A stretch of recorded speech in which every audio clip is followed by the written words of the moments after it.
সজনে শাক ও কাঁঠালের বিচির এই রেসিপি থাকলে গরম ভাতের সঙ্গে জাস্ট জমে যাবে। খেতে হবে দুর্দান্ত। এই দিয়ে এক থালা ভাত নিমেষে শেষ করে ফেলবেন।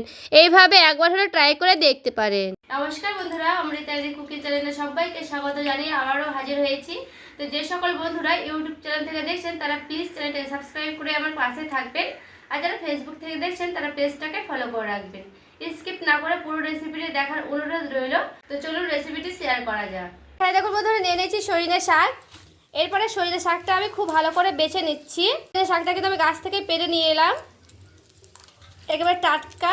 ছাদের ওপরে কিন্তু সজনে শাকের গাছ আছে, সেখান থেকে কিন্তু পেরে নিয়ে চলে এসেছি।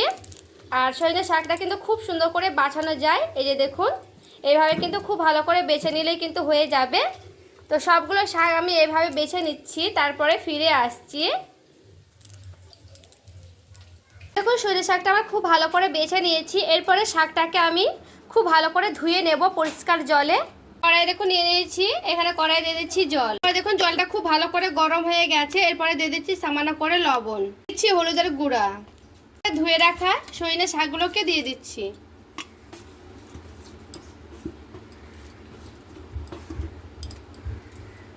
সজনে শাকটা একটু ভালো করে দেখুন নাড়াচাড়া করে নিচ্ছি।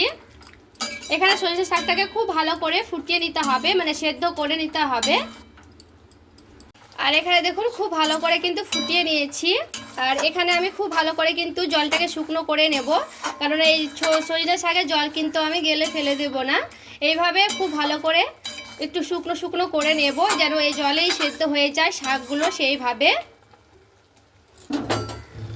দেখুন এখানে আমি নিয়েছি কাঁঠালের বিচি। তো এই কাঁঠালের বিচিগুলো আমি হালকা করে দেখুন ছিলে নিচ্ছি, কারণ উপরকার খোসাগুলো ছিলে নিতে হবে। তো এইভাবে চাকু দিয়ে দেখুন খুব ভালো করে আমি ছিলে নিচ্ছি। উপরকার খোসাটা আমি হালকা করে এইভাবে দেখুন ছিলে নিলাম। আর খুব সহজে কিন্তু ছিলানো যায় এই কাঁঠালের বিচিগুলো। দেখুন টাটকা হলে তো আরও কিন্তু খুব সুন্দর করে মানে ছিলানো যাবে। আর বেশিক্ষণ সময় ধরে রাখতে গেলে, মানে অনেক দিন ধরে রাখতে গেলে, তাহলে কিন্তু ধুয়ে নিতে হবে পরিষ্কার করে। কাঁঠালের বিচিগুলো দিয়ে কিন্তু শুকনো করে নিতে হবে। কাঁঠালের বিচিটাকে ধুয়ে নিয়ে চলে এসেছি। এরপরে দেখুন এইভাবে আমি ছোটো ছোটো করে পিস করে কেটে নিচ্ছি, কারণ কাঁঠালের বিচিগুলোকে একটু মিহি মিহি করে কেটে নিলে খুবই ভালো হয় তার জন্য। তো এইভাবে আমি কেটে নিচ্ছি পিস পিস করে।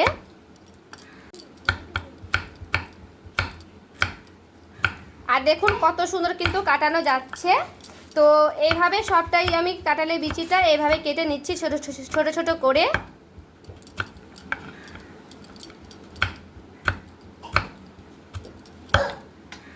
দেখুন খুব ভালো করে কিন্তু আমি কেটে নিলাম। এই ছোট ছোট করে কিন্তু কেটে নিলে খুবই ভালো হবে। আর এই লাল খোসাটাও কিন্তু এভাবেই উঠে যাবে পরিষ্কার করে ছোট ছোট করে কেটে নিলে। শাকগুলো কিন্তু আমি নামিয়ে নিয়ে চলে এসেছি কড়াইটা। সামান্য করে দিয়ে দিচ্ছি জল, কাঁঠালের বীজগুলো দিয়ে দিলাম। বিচিটা দিয়ে হালকা করে একটু নাড়াচাড়া করে নিলাম। হালকা করে একটু ফুটিয়ে নেব কাঁঠালের বিচিটাকে। দেখুন বিচিটা আমি খুব ভালো করে একটু ফুটিয়ে নিয়েছি। এতে করে খুব ভালো করে কিন্তু এই লাল খোসাটা আমি ছাড়িয়ে নেব, তার জন্য এইভাবে ফুটিয়ে নিলে কিন্তু হয়ে যাবে। তো আমি লাল খোসাটা ছাড়িয়ে নিয়েছি, তারপরে ফিরে আসছি। এবার কড়াইটা ধুয়ে নিয়ে চলে এসেছি। দিয়ে দিচ্ছি এবার সরিষার তেল। দেখুন একটা ছোটো শুকনো লঙ্কা দিয়ে দিলাম ভেঙে। ঝালটা নিজেদের একটু মানে বেশি খেতে চাইলে বেশি কিন্তু দিয়ে দিতে পারেন। এরপরে দিয়ে দিচ্ছি এখানে কালো জিরে, অল্প করে দিলাম। এরপরে সেই হালকা ভাপে নিয়েছিলাম কাঁঠালের বিচিগুলো দিয়ে দিচ্ছি। এরপরে কাঁঠালের বিচিটা খুব ভালো করে এইভাবে আমি ভাজা ভাজা করে নেব। দিয়ে দিচ্ছি অল্প পরিমাণে লবণ, যেহেতু আমি শাকে লবণ দিয়েছি তার জন্য এখানে একেবারে সামান্য করে দিচ্ছি লবণটা। দিয়ে দিচ্ছি হলুদের গুঁড়া অল্প পরিমাণে, কাশ্মীর লঙ্কার গুঁড়া। এরপরে খুব ভালো করে আবার একটু এইভাবে নাড়াচাড়া করে নিচ্ছি। আর এখানে দেখুন মুচমুচে করে কিন্তু আমি ভেজে নিয়েছি কাঁঠালের বিচিগুলো। আর দেখুন এইভাবে কিন্তু মুচমুচে করে ভেজে নিতে হবে। আমি একটা ভেঙেও দেখাচ্ছি। দেখুন এই যে দেখুন কি সুন্দর একেবারে কিন্তু সেদ্ধ হয়ে গেছে। যেহেতু আমি আগে ভাপিয়ে নিয়েছি, তারপরে কিন্তু কড়া কড়া করে ভেজে নিলাম। এতে করে আমার খুব ভালো করে মানে যেন সেদ্ধ হয়ে যায় কাঁঠালের বিচিগুলো, তার জন্য। তো এখানে আমার কিন্তু কাঁঠালের বিচিটা খুব ভালো করে আমি ভেজে নিলাম। আর দেখুন কি সুন্দর একেবারে কিন্তু ভাজানো হয়ে গেছে। এরপরে সেদ্ধ করা সজনে শাকটা আমি দিয়ে দিচ্ছি।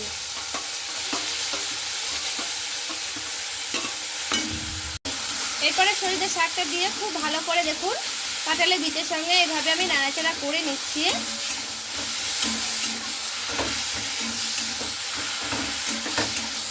এইভাবে একটু ভালো করে নাড়াচাড়া করে নিতে হবে, দিয়ে শুকনো শুকনো করে নেব সেই সরিষা শাকটাকে।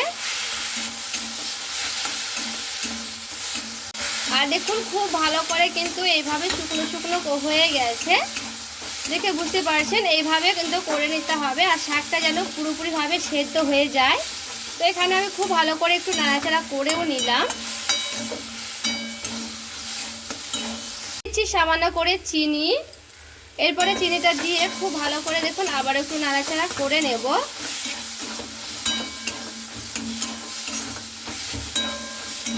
আর একেবারে কিন্তু শুকনো শুকনো হয়ে গেছে সরিষা শাকটা। এখানে কিন্তু আমার পুরোপুরিভাবে রেডি হয়ে গেছে শাকটা। এরপরে আমি নামিয়ে নিচ্ছি, তারপরে আবারও দেখাচ্ছি। আর এই যে দেখুন বন্ধুরা রেডি করে নিয়ে চলে এসেছি, আর খেতে কিন্তু দুর্দান্ত হয়। আর দেখুন দেখতে কতটা লোভনীয় হয়েছে। এই দিয়ে কিন্তু এক থালা ভাত নিমিষে শেষ করে ফেলবেন। তো আজকের রেসিপি ভালো লেগে থাকলে প্লিজ একটি লাইক করবেন, চ্যানেলটাকে সাবস্ক্রাইব করে আমার পাশে থাকবেন। সবাই ভালো থাকবে, সুস্থ থাকবেন। দেখা হচ্ছে আরও একটি রেসিপির সঙ্গে।